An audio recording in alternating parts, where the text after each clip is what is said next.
नमस्कार दोस्तों। आइए आज हम अध्ययन करते हैं प्रकाश माध्यम, प्रकाशिक माध्यम। प्रकाशिक माध्यम क्या होता है? जिनसे होकर प्रकाश की किरणें गमन करती हैं, जिनसे होकर प्रकाश की किरणें गमन करती हैं, प्रकाशिक माध्यम कहलाता है। आइए बात करते हैं यह कितने प्रकार का होता है।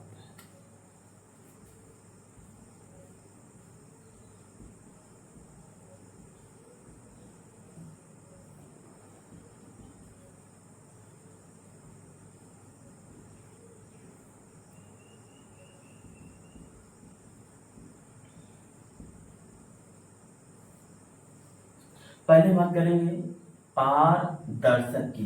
क्या होता है पारदर्शक? जिनसे होकर प्रकाश की किरणों का अधिकांश भाग आर पार निकल जाता है। जिनसे होकर प्रकाश की किरणों का अधिकांश भाग आर पार निकल जाता है उसे हम लोग क्या कहते हैं? पारदर्शक कहते हैं। अच्छा, कैसे आर पार निकल जाएगा? जैसे मान लो कोई कांच है। क्या है? कोई कांच है और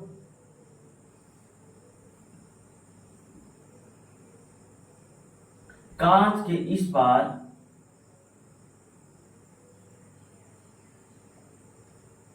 कोई रोशनी पड़ेगी तो रोशनी क्या करेगी? यह पड़ते ही तुरंत प्रकाश किरणें इस कांच के उस पार चली जाएंगी। तो ये कांच क्या हो गया? हमारा ये कांच पारदर्शक में हो गया।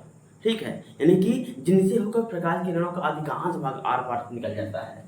जैसे कांच हो गया, कांच में क्या होता है? अगर इस पार विद्युत है या फिर कह सकते हैं इस पार लाइट है, इसको हम बीच में रख देंगे तो इसके उस पार भी प्रकाश निकल जाएगा। ये क्या हो गया? एक माध्यम हो गया, अर्थात हम कह सकते हैं कि यह पारदर्शक में आएगा। कैसे बेटा? देखिए फिर से सुन लीजिए थोड़ा सा।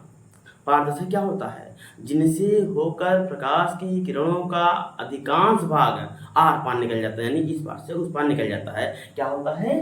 पारदर्शक होता है। जैसे बेटा साफ जल हो गया। क्या हो गया? साफ जल। और क्या हो गया?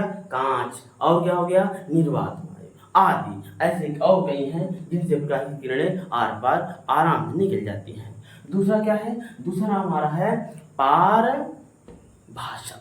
पारभाषक क्या होता है? जिनसे होकर प्रकाश की किरणों का केवल आंशिक भाग ही आर पार निकल जाता है। जिनसे होकर प्रकाश की किरणों का केवल आंशिक भाग आर पार निकल जाता है उसे हम लोग क्या कहते हैं? पारदर्शक। क्या कहते हैं? पारभाषक है। यानी जिनसे होकर प्रकाश की किरणों का केवल आंशिक भाग आर पार निकल जाता है उसे हम लोग क्या कहते हैं? पारभाषक कहते हैं।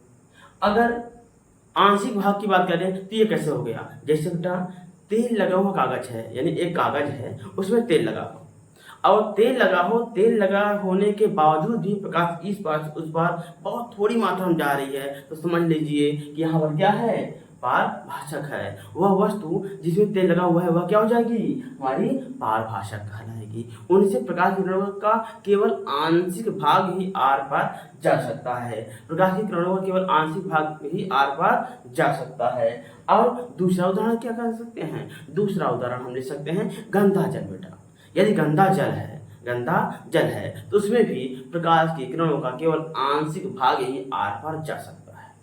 और क्या उदाहरण हो सकता है? अगर और उदाहरण चाहेंगे उसमें आपका हो जाता है घिसा हुआ कांच। क्या हो सकता है? घिसा हुआ कांच। यदि कांच घिस उठे, जैसे हमारे जीवन में क्या होता है, हम सभी लोग बाइक चलाते हैं। जब हम सभी लोग बाइक चलाते हैं तो उस समय होता क्या चीज़ है? गलती से हम लोग लड़ जाते हैं या हम गाड़ी जो हेडलाइट होती है वह घिस उठता है, जिसकी वजह से जो प्रकाश की किरणें हैं तो वह आर पार जाने में असमर्थता व्यक्त करती हैं, अर्थात कुछ ही भाग आर पार निकल सकता है। इसीलिए हम उस शीशे को बदलवा देते हैं जिसकी वजह से सड़क पर साफ साफ दिखाई दे। ठीक है, तो देखिए और प्रकाश यही होता है बेटा पारभाषक, जिसमें प्रकाश क्या होता है? आर पार निकलता है। लेकिन कौन से? देखिए पहला क्या होता है? पारदर्शक, जिसमें अधिकांश भाग आर पार निकला था। दूसरा क्या है? पारभाषक, जिसमें केवल आंशिक भाग ही जाता है। और तीसरा क्या है? तीसरा हमारा है अपारदर्शक। अपारदर्शक क्या होता है? देखिए जब प्रकाश की किरणों का कुछ भी भाग आर पार ना जाए, कुछ भी भाग आर पार ना जाए, क्या कहलाएगा? अपारदर्शक कहलाएगा। जैसे अगर जैसे दीवार बीच में हो, क्या हो, दीवार बीच में हो और इस पार से प्रकाश मारा जाए, बीच में दीवार हो, इस प्रकार इस यानी इस तरफ से आप प्रकाश डालेंगे तो वह प्रकाश क्या करेगा, इस दीवार के इस पार नहीं जा पाएगा, इस दीवार के इस पार नहीं जा पाएगा। जब नहीं जा पाएगा तो ये दीवार क्या हो गया, हमारा अपारदर्शक हो गया। ऐसे ही लकड़ी हो जाएगा, पत्थर हो जाएगा, ईंट हो जाएगा, ऐसे अनेक इसके उदाहरण हैं। आइए अब हम थोड़ा सा अध्ययन कर लेते हैं दर्पण के बारे में। दर्पण कैसे बनता है, देखिए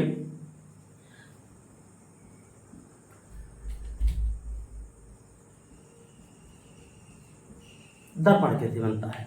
देखिए दर्पण यानी कि शीशा, जिसके इस पार उस पार देखा जा सकता है, उसको क्या करते हैं, समतल हो तो देखिए दर्पण आपका दो होता है, एक होता है गोलीय दर्पण, एक होता है समतल दर्पण। दर्पण क्या होता है, दो होता है। कौन कौन से, एक तो होता है समतल दर्पण, ठीक है, यानी सीधा सिंपल होता है, समतल होता है।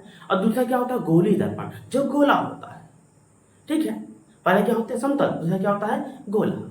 जो समतल दर्पण होता है वह कैसे दर्पण बनेगा, और जो गोली होता है वह कैसे बनेगा। देखिए आज हम इस पर भी थोड़ा हम चर्चा कर लेते हैं। पहले हम बात करेंगे समतल दर्पण की। देखिए कोई आईना हो, कोई आईना हो, उसमें क्या कर सकते हैं, यानी कि एक ऐसा मिरर जिसके इस पार उस पार देखा जा सकता है, जिसके इस पार उस पार देखा जा सकता है। उसे हम लोग क्या कर सकते हैं, एक तरफ कलई कर दें, क्या कर दें, कलई कर दें। कलई किसका होता है, कलई मतलब पेंट, पेंट किसका होता है, लाल ऑक्साइड का, यानी कि पोटेशियम ऑक्साइड का आप लोग पेंट कर देंगे। जब उसके एक तरफ पोटेशियम ऑक्साइड का पेंट कर देते हैं, जानते हैं क्या होता है, पोटेशियम ऑक्साइड का पेंट करते ही, पोटेशियम ऑक्साइड का पेंट करते ही आपका दर्पण बन के तैयार हो जाता है।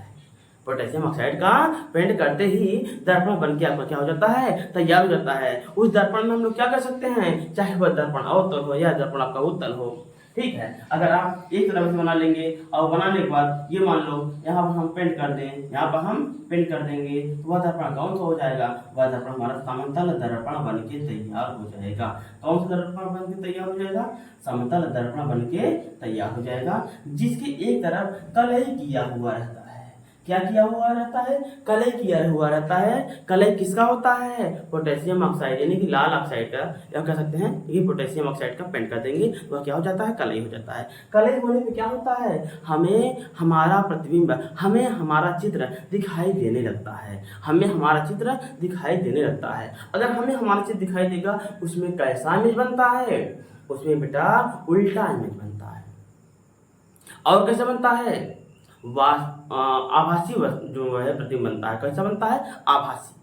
देखिए उसमें जो प्रतिबिंब बनेगा, अर्थात मेरी परछाई जो बनेगी, या फिर कह सकते हैं मेरा ही सेम टू सेम मेरी एक कॉपी बनेगी, अर्थात वह भी, यानी कि जिसमें हम अगर हम मिरर में देखते हैं तो जानते हैं क्या होता है, उसमें अगर हम दाहिना हाथ उठाएंगे उसमें वह क्या करता है, वह भी मुझे देखता है और बायां हाथ ऊपर करता है, ठीक है। अब ध्यान दीजिएगा उसमें प्रतिबिंब बनता है, कैसा बनता है, आभासी प्रतिबिंब बनता है।